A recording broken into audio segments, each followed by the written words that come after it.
75 वर्ष लंकापुरी का दहन तथा राक्षसों और वानरों का भयंकर युद्ध हुआ। तदनंतर महातेजस्वी वानरराज सुग्रीव ने हनुमान जी से आगे का कर्तव्य सूचित करने के लिए कहा। कुंभकर्ण मारा गया, राक्षस राज के पुत्रों का भी संहार हो गया। अतः अब रावण लंकापुरी की रक्षा का कोई प्रबंध नहीं कर सकता। इसीलिए अपनी सेना में जो महाबली और शीघ्रगामी वानर हो, वे सब के सब मशाल ले लेकर शीघ्र ही लंकापुरी पर धावा करें। सुग्रीव की इस आज्ञा के अनुसार सूर्यास्त होने पर भयंकर प्रदोष काल में वे सभी श्रेष्ठ वानर मशाल हाथ में ले लेकर लंका की ओर चले। जब उल्काधारी वानरों ने सब ओर से आक्रमण किया, तब द्वार रक्षा के काम में नियुक्त हुए राक्षस सहसा भाग खड़े हुए। वे गोपुरों, दरवाजों, अट्टालिकाओं, सड़कों, नाना प्रकार की गलियों और महलों में भी बड़े हर्ष के साथ आग लगाने लगे।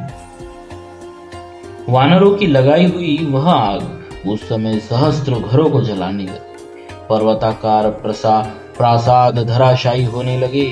कहीं अगुरु जल रहा था तो कहीं परम उत्तम चंदन, मोती, स्निग्धमणि, हीरे और मूंगे भी दग्ध हो रहे थे।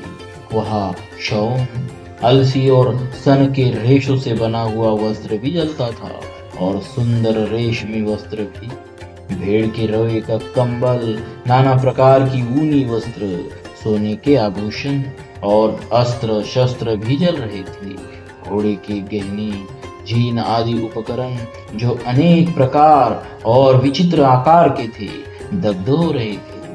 हाथी के गले के आभूषण, उसे कसने के लिए रस्से तथा रथों के उपकरण जो सुंदर बने हुए थे, सब के सब आग में जलकर भस्म हो रहे थे। योद्धाओं के कवच, हाथी और घोड़ों के बख्तर, खड़ग, धनुष, प्रत्यंचा, बाण, तोमर, अंकुश, शक्ति, रोमज, कंबल आदि, वालज, चवर आदि, आसनोपयोगी व्याघ्र चर्म, अंडज, कस्तूरी आदि, मोती और मणियों से जटित विचित्र महल तथा नाना प्रकार के अस्त्र समूह, इन सब को सब और फैलाती हुई आग जला रही थी।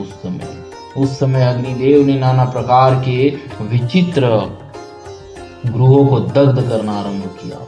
जो घरों में आसक्त थे, सोने के विचित्र कवच धारण किए हुए थे तथा हार, आभूषण और वस्त्रों से विभूषित थे, उन सभी राक्षसों के आवास स्थान आग की लपटों में आ गए।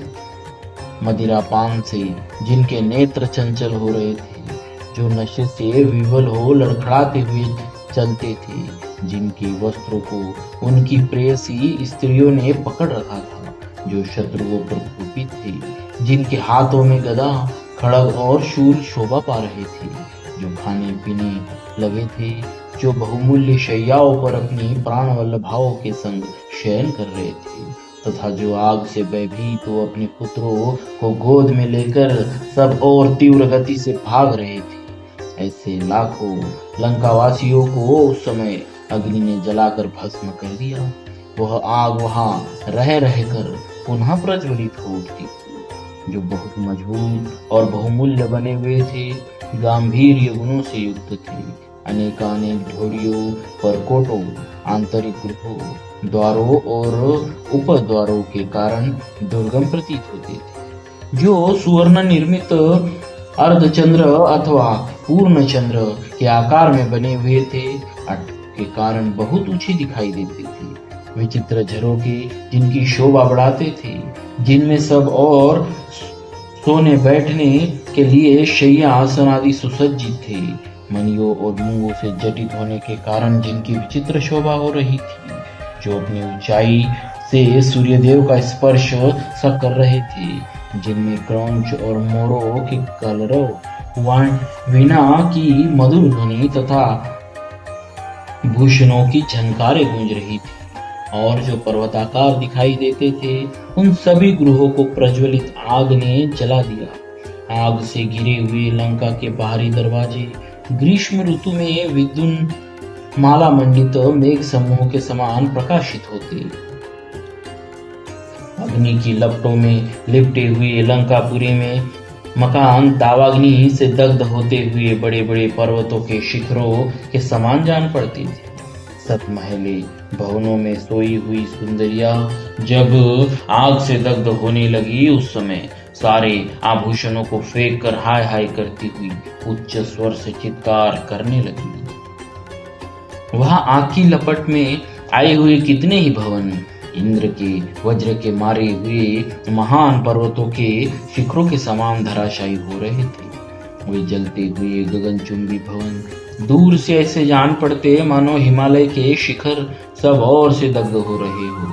अट्टालिकाओं के जलते हुए शिखर उठती हुई ज्वालाओं से आवेष्टित हो रहे थे।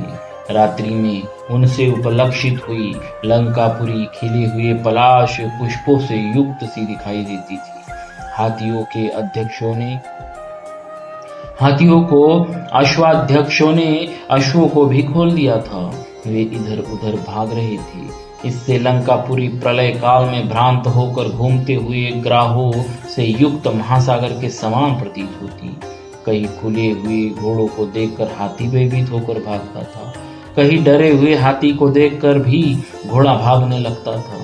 लंकापुरी के जलते समय समुद्र में आग की ज्वाला का प्रतिबिंब पड़ रहा था, जिससे वह महासागर लाल पानी से युक्त लाल सागर के समान शोभा पाता था। वानरों द्वारा जिसमें आग लगाई गई थी, वह लंकापुरी दो ही घड़ी में संसार के घोर संहार के समय दग्ध हुई पृथ्वी के समान प्रतीत होने लगी। धुएं से आच्छादित और आग से संतप्त होकर उच्च स्वर से आर्तनाद करती हुई लंका की नारियों का करुण क्रंदन 100 योजन दूर तक सुनाई देता था। जिनके शरीर जल गए थे, ऐसे जो राक्षस नगर से बाहर निकलते, उनके ऊपर युद्ध की इच्छा वाले वानर सहसा टूट पड़ते थे। वानरों की गर्जना और राक्षसों के आर्तनाद से 10 दिशाएं, समुद्र और पृथ्वी गूंज उठी। इधर बाण निकल जाने से स्वस्थ हुए दोनों भाई महात्मा प्रभु श्री राम और लक्ष्मण जी ने बिना किसी घबराहट के अपने श्रेष्ठ धनुष उठाए। उस समय श्री राम जी ने अपने उत्तम धनुष को खींचा। उससे भयंकर टंकार प्रकट हुई, जो राक्षसों को भयभीत कर देने वाली थी। श्री रामचंद्र जी अपने विशाल धनुष को खींचते हुए उसी तरह शोभा पा रहे थे, जैसे त्रिपुरासुर पर कुपित हो भगवान शंकर अपने वेद में धनुष की टंकार करते हुए सुशोभित हुए थे। वानरों की गर्जना तथा राक्षसों के कोलाहल, इन दोनों प्रकार के शब्दों से भी ऊपर उठकर श्री राम के धनुष की टंकार सुनाई पड़ती थी। वानरों की गर्जना, राक्षसों का कोलाहल और श्री राम के धनुष की टंकार, ये तीनों प्रकार के शब्द 10 दिशाओं में व्याप्त हो रहे थे। भगवान श्री राम के धनुष से छूटे हुए बाणों द्वारा लंकापुरी का वह नगर द्वार, जो कैलाश शिखर के समान ऊंचा था, टूट फूट कर भूतल पर बिखर गया। सतमहले मकानों तथा अन्य गृहों पर गिरते हुए श्री राम के बाणों को देखकर राक्षसपतियों ने युद्ध के लिए बड़ी भयंकर तैयारी की। कमर कसकर और कवच आदि बांधकर युद्ध के लिए तैयार होते तथा सिंहनाद करते हुए उन राक्षसपतियों के लिए वह रात काल रात्रि के समान प्राप्त हुई। उस समय महात्मा सुग्रीव ने प्रधान वानरों को यह आज्ञा दी, वानर वीरों, तुम सब लोग अपने अपने निकटवर्ती द्वार पर जाकर युद्ध करो। तुम लोगों में से जो वहां युद्ध भूमि में उपस्थित होकर भी मेरे आदेश का पालन न करे, युद्ध से मुंह मोड़कर भाग जाए, उसे तुम सब लोग पकड़कर मार डालना, क्योंकि वह राज आज्ञा का उल्लंघन करने वाला होगा। सुग्रीव की इस आज्ञा के अनुसार जब मुख्य वानर जलते मशाल हाथ में लिए नगर द्वार पर जाकर डट गए, तब रावण को बड़ा क्रोध हुआ। उसने अंगड़ाई लेकर जो अंगों का संचालन किया, उससे 10 दिशाएं व्याकुल हो उठी। वह काल रुद्र के अंगों में प्रकट हुए मूर्तिमान क्रोध की भांति दिखाई देने लगा। क्रोध से भरे हुए रावण ने कुंभकर्ण के 2 पुत्र कुंभ और निकुंभ को बहुत से राक्षसों के साथ भेजा। रावण की आज्ञा से युपाक्ष, शोणिताक्ष, प्रजंग, और कंपन भी कुंभकर्ण के दोनों पुत्रों के साथ युद्ध के लिए निकले। उस समय सिंह के समान दहाड़ते हुए रावण ने उन समस्त महाबली राक्षसों को आदेश दिया, वीर निशाचरों, इसी रात में तुम लोग युद्ध के लिए जाओ। राक्षस राज की आज्ञा पाकर वे सभी वीर राक्षस हाथों में चमकीले अस्त्र शस्त्र लिए बार बार गर्जना करते हुए लंकापुरी से बाहर निकले। राक्षसों ने अपने आभूषणों की तथा अपनी प्रभा से और वानरों ने मशाल की आग से वहां के आकाश को प्रकाश से परिपूर्ण कर दिया। चंद्रमा की, नक्षत्रों की और उन दोनों सेनाओं के आभूषणों की प्रज्वलित प्रभा ने आकाश को प्रकाशित कर दिया था। चंद्रमा की चांदनी, आभूषणों की प्रभा तथा प्रकाशमान ग्रहों की दीप्ति ने सब और राक्षसों और वानरों की सेनाओं को उद्भासित कर रखा था। लंका की अधजल गृहों की प्रभा का जल में प्रतिबिंब पड़ने से चंचल लहरों वाला समुद्र अधिक शोभा पाता। राक्षसों की वह भयंकर सेना ध्वजा पताकाओं से सुशोभित थी। सैनिकों के हाथों में उत्तम खड्ग और फरसे चमक रहे थे। भयानक घोड़े, रथ और हाथियों से नाना प्रकार के पैदल सैनिकों से वह लैस थी। चमकते हुए शूल, गदा, तलवार, भाले, तोमर और धनुष आदि से युक्त हुई वह सेना भयानक विक्रम एवं पुरुषार्थ प्रकट करने वाली। उस सेना में भाले चमक रहे थे, सैकड़ों घुंघरूओं का झंकार सुनाई पड़ता था। सैनिकों की भुजाओं में सोने के आभूषण बंधे हुए थे। उनके द्वारा फरसे चलाए जा रहे थे, बड़े बड़े शस्त्र घुमाए जाते थे, धनुष पर बाणों का संधान किया जाता था। चंदन, पुष्पमाला और मधु की अधिकता से वहां के महान वातावरण में अनुपम गंध छा रही थी। वह सेना शूरवीरों से व्याप्त तथा महान मेघों की गर्जना के समान सिंहनाद से निनादित होने के कारण भयंकर दिखाई देती थी। राक्षसों की उस दुर्जय सेना को आती देख वानर सेना आगे बढ़ी और उच्च स्वर से गर्जना करने लगी। राक्षसों की विशाल सेना भी बड़े वेग से उछलकर शत्रुओं की और उसी तरह अग्रसर हुई जैसे पतंग आग पर टूट पड़ते हैं। इस प्रकार सैनिकों की भुजाओं के व्यापार से जहां परीग और अशनि झूम रहे थे, राक्षसों की वह उत्तम सेना बड़ी शोभा पा रही थी। वहां युद्ध की इच्छा वाले उत्तम वानर उन्मत्त से होकर वृक्षों, पत्थरों और मुक्कों से निशाचरों को मारते हुए उन पर टूट पड़े। इसी प्रकार भयानक पराक्रमी निशाचर भी अपने तीखे बाणों से सामने आए हुए वानरों के मस्तक सहसा काट काट कर गिराने लगे। वानरों ने भी दांतों से निशाचरों के कान काट लिए, मुक्कों से मार मार कर उनके मस्तक विदीर्ण कर दिए और शिलाओं के प्रहार से उनके अंग भंग कर दिए। इस अवस्था में वे राक्षस वहां विचर रहे थे। इसी प्रकार घोर रूपधारी निशाचरों ने भी मुख्य वानरों को अपनी तीखी तलवारों से सर्वथा घायल कर दिया था। एक वीर जब दूसरे विपक्षी योद्धा को मारने लगता था, तब दूसरा आकर उसे मारने लगता था।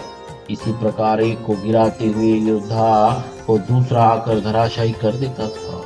एक की निंदा करने वालों की दूसरी निंदा करता और एक को दांत से काटने वाले को दूसरा आकर काट लेता था। एक आकर कहता कि मुझे युद्ध प्रदान, तो दूसरा उसे युद्ध का अवसर देता था। फिर तीसरा कहता था कि तुम क्यों क्लेश उठाते हो, मैं इसके साथ युद्ध करता। इस तरह वे एक दूसरे से बातें करते थे। उस समय वानरों और राक्षसों में बड़ा भयंकर युद्ध होने लगा। हथियार गिर जाते, कवच और अस्त्र शस्त्र छूट जाते, बड़े बड़े भाले ऊंचे उठे दिखाई देते तथा मुक्कों, शूलों, तलवारों और भालों की मार होती थी। उस युद्ध स्थल में राक्षस 10-10 या 7-7 वानरों को एक साथ मार गिराते थे और वानर भी 10-10 या 7-7 राक्षसों को एक साथ धराशायी करते थे। राक्षसों के वस्त्र खुल गए, कवच और ध्वज टूट गए तथा उस राक्षसी सेना को रोककर वानरों ने सब ओर से घेर लिया। इस प्रकार श्री वाल्मीकि ने आर्ष रामायण आदि काव्य के युद्धकांड में 75वां सर्ग पूरा हुआ। बोलिए श्री सीताराम जी महाराज की जय। भक्तवत्सल भगवान की जय।